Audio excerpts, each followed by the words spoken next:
Hey everybody, let's talk Portuguese. Today's video is going to be about something that is often talked about but is also widely misunderstood, especially in relation to how it is used in Brazil and Portugal. That's right, I am going to be spending this video talking about the gerund in Portuguese. Before we get into today's video, if you are enjoying my channel and the videos that I make and you would like to have extras from that or even just support me with a coffee each month, you can do so on my Patreon. On my Patreon, I am offering extras from my videos, whether that is research from them, extra little bits or anecdotes from the things that I'm talking about, or even sometimes resources that I find when I'm doing research into Portuguese linguistics in general. You'll get to know which videos I'm working on next first, and I'm also offering fun things like postcards directly from me to you. So if that sounds interesting to you, head on over to patreon.com/Sashinka, where you can find out all of the information in greater detail. Now, on with the video. The gerund or gerúndio in Portuguese, as it is known, is quite simply put a verb form. It is a modification of the base infinitive form of a verb, and in English and Romance languages alike, the gerund serves as a verb modification that indicates an ongoing action of a verb. What this means is that when we're using the gerund, we are not implying a starting or a stopping time, we are simply implying that that action is ongoing. So if we were to say, for example, I'm going home, the going verb is simply telling us that we are in the process of getting to our home. It doesn't tell us anything about when we started going, and it doesn't tell us anything about when we will actually get there. This works the same in Romance languages as it does in English by and large. And in English, we have a suffix which is ing or ing, and likewise in Romance languages, we have a suffix as well. That is usually an ndo, but it can have some variations based on phonetic changes in different Romance languages over time. In the case of Portuguese, we have the options ondu, andu, indu, and indo. So let's take a deeper look at the use of the gerund in Portuguese, since after all, it's not other Romance languages or English that we're here for, but in fact, Portuguese. The most widespread usage of the gerund in Portuguese is of course with the verb estar. The usage of estar and the gerund is of course indicative of a continual action by the person doing something. This of course is the equivalent to the English example that I gave earlier of I am going.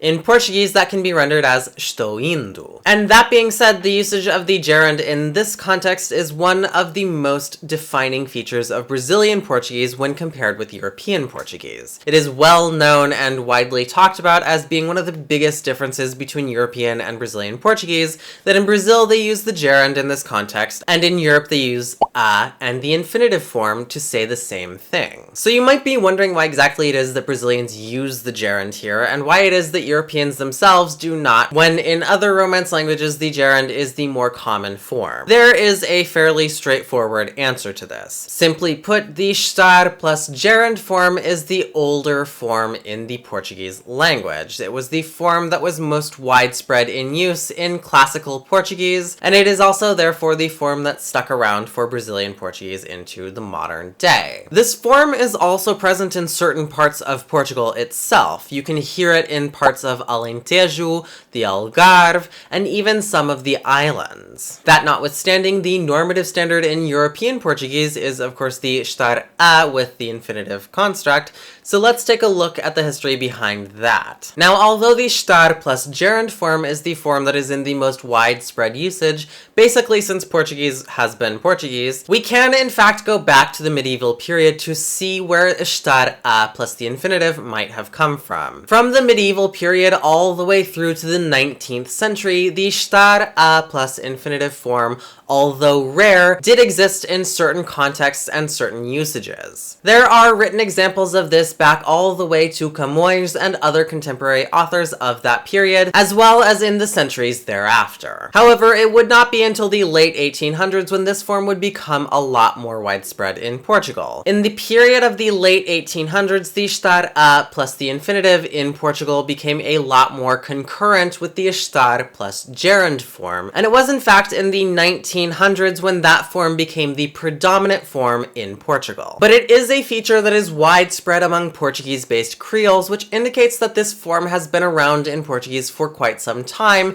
if not accepted in the literary standard before then. So although the most overwhelmingly common form of the gerund does not really exist in widespread usage in Portugal, or the estar plus gerund form, the gerund is still in use in Portugal in plenty of contexts, and it is by no means unknown in Portugal the way you might be led to believe if you were to listen to some people who talk about the use of the gerund when they're comparing usages in Brazil and Portugal. The gerund is especially useful in contexts where we are talking about things that are happening at the same time. So if something is happening at the same time as another thing and it is context dependent, in Portugal we also use the gerund. In this case, the gerund sets the scene and we use our regular verb tenses to sort of fill in the details. So for example, we could say something like Estando em Paris, aproveitou para visitar o Louvre. Estando o vírus presente, ficamos todos em casa. And so on. The gerund is also widely used with the compound tenses in a similar way to sort of set a scene for what you're trying to say. It is the equivalent of the having done construction in English. Tendo feito o trabalho, saiu do escritório. Tendo ficado muito no sol, ficou bronzeado. And so on. The simple point here is that we can use the compound tenses with the gerund to sort of set a picture for actions that are happening in a sequence, but in an overlapping kind of a way. European Portuguese also uses the gerund with certain verbs to indicate an ongoing action. And what I'm talking about here is with ir or andar. There is a big difference between saying something like vou fazer o meu trabalho, which means I will do my work, and vou fazendo o meu trabalho, which means I am or I will keep on doing my work. When ir is used with the gerund, it indicates that we're keeping on doing something. The point here is that the action is ongoing. And all of these uses are of course present in Brazil as well. These are just generalized uses of the gerund, and they are fully equivalent to expressions that we have in English. So it's not the full picture if we were to say that the gerund is not used in Portugal. It is simply used